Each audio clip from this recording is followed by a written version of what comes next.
आइए, अंदर आइए। मैं सुनाता हूं आपको इस नगर की कहानी।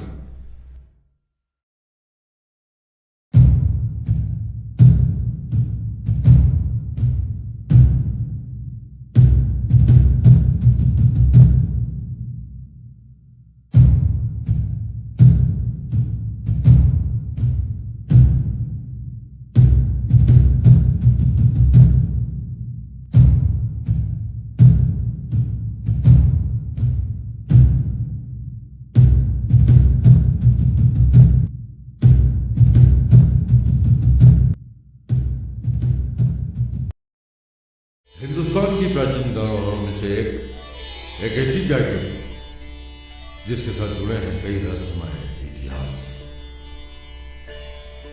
दशपुर नगरी, जो कि भारतवर्ष के इतिहास में सुनहरे अक्षरों में लिखी गई है। एक ऐसी नगरी जो कि 5000 वर्ष पूर्व स्थापित की गई, जिसकी प्रथा सतयुग के काल से चली आ रही है।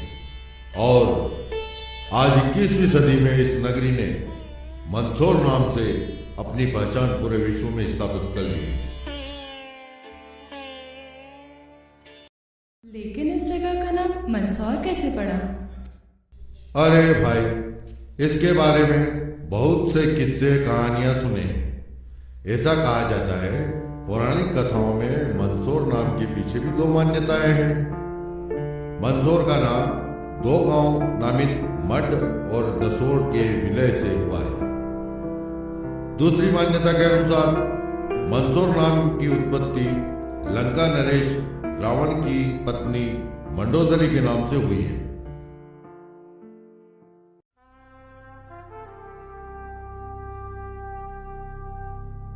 कहा जाता है उस समय दशपुर के राजा मायासुर थे, जिन्हें असुरों के राजा के नाम से भी जाना जाता था।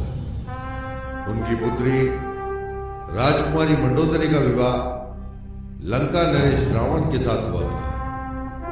इसी कारणवश मंदसौर रावण का ससुराल माना जाता है। और आज भी खानपुरा में स्थित रावण की एक विशाल प्रतिमा को मंदसौर वासियों के द्वारा बड़ी श्रद्धापूर्वक पूजा जाता है।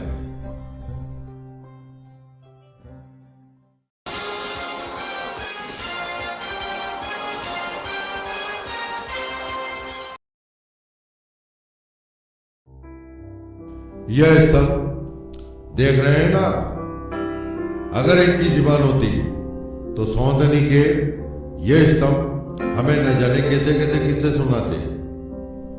बहादुरी और हिम्मत के, शान और शौकत के, ठाट बाट के, बीते हुए युगों के किस्से जो वक्त की बढ़ती हुई धारा में विलीन हो गए। 1500 वर्ष पुराना यह गौरव सौंदनी स्तंभ ओलिगर सम्राट यशोधर्मन की यश गाथा का गौरव गान करता है। सौंदनी स्तंभ यशोधर्मन की पूर्ण साम्राज्य पर विजय का प्रतीक है। यशोधर्मन के शासनकाल में मंदसौर ने अपने विभव और उत्कर्ष के सर्वोत्तम दिन देखे।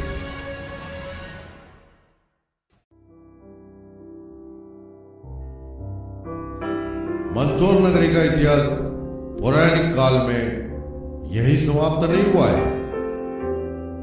इसका उल्लेख अयोध्या के सम्राट दशरथ के शासनकाल में भी हुआ है। पौराणिक कथाओं के अनुसार मंदसौर के नजदीक सेमली नदी, जिसके किनारे राजा दशरथ के बाण से श्रवण की मृत्यु हुई थी, और इसी कारणवश वर्तमान में श्रवण नाला के नाम से जाना जाता है। इसी भूल स्वरूप राजा दशरथ को श्रवण के पिता द्वारा पुत्र वियोग का श्राप मिला।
भानपुरा मंदसौर का एक और अभिन्न अंग,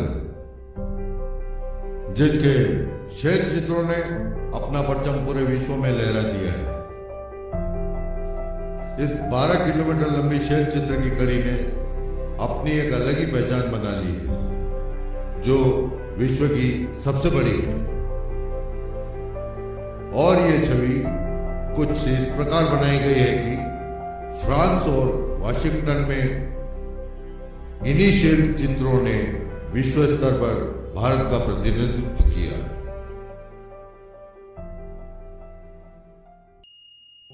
मंदसौर का एक और उभरता हुआ गौरव, कृषि उपज मंडी। यह एशिया की दूसरी सबसे व्यस्त मंडी है। जरा गौर फरमाइएगा, दूसरी सबसे व्यस्त मंडी। गांधी सागर बांध मंदसौर के आकर्षण का एक और प्रमुख केंद्र है। यह बांध, जो कि एशिया की एकमात्र मानव निर्मित झील पर बना हुआ है, इसका उद्घाटन 1960 में हमारे प्रथम प्रधानमंत्री पंडित जवाहरलाल नेहरू ने किया था। यह बांध भारत के जलाशय क्षेत्र में दूसरा सबसे बड़ा बांध है।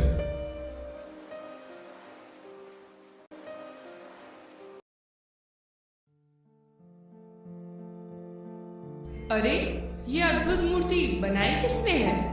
यह मूर्ति किसी ने बनाई तो नहीं है। यह तो शिमला के तट पर मिली है। और ये शिमला के तट पर आई कैसे? मैं बताता हूं।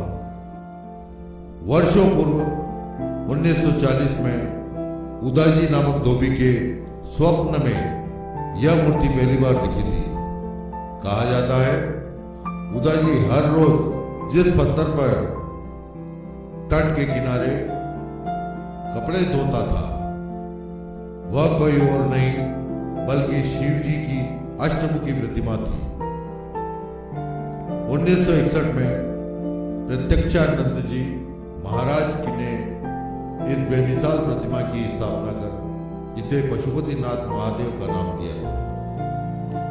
आज यह मंदिर मध्य प्रदेश पर्यटन का एक प्रमुख अंग है, जिसे देखने के लिए पूरे विश्व से श्रद्धालुओं की भीड़ उमड़ती है। यह मंदिर विश्व के इतिहास में अपना एक बेजोड़ स्थान बना चुका है।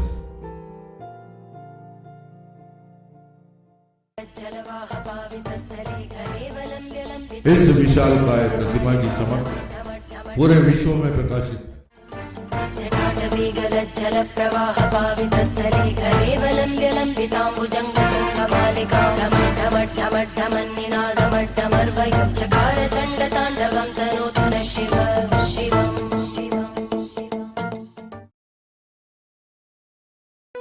भारतीय इतिहास के पन्नों में मंदसौर ने एक बहुत ही महत्वपूर्ण भूमिका निभाई। 14वीं शताब्दी में मंदसौर के किस्मत के तारे बदले जब अलाउद्दीन खिलजी ने ओलेगर साम्राज्य पर विजय प्राप्त कर मंदसौर का ताज अपने नाम किया। इसी विजय के साथ जसपुर दुर्ग को एक नई पहचान मिली। यह प्रथा सिर्फ अलाउद्दीन खिलजी तक सीमित नहीं रही, बल्कि इस अद्भुत दुर्ग से मुगल भी आकर्षित हुए। 1537 ही वह साल था जब बहादुर शाह जफर ने मंदसौर पर कब्जा किया था। अब बारी थी हुमायूं की, जिसने बहादुर शाह जफर को हराकर मंदसौर इतिहास में अपना नाम दर्ज। पर मंदसौर ने असल कामयाबी की ऊंचाइयों को तब छुआ जब अकबर ने विरासत में मिली इस जागीर को मालवा क्षेत्र का मुख्यालय घोषित किया।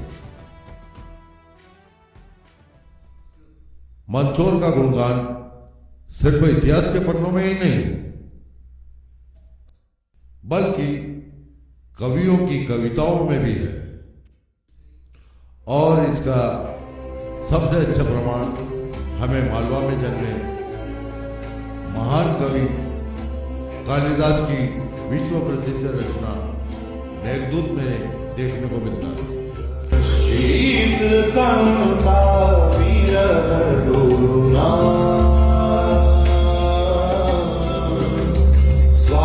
स्वाधिकारा चमकतः, शापेना संगमित महिमा, वर्ष होके न बरतु, शीत कंता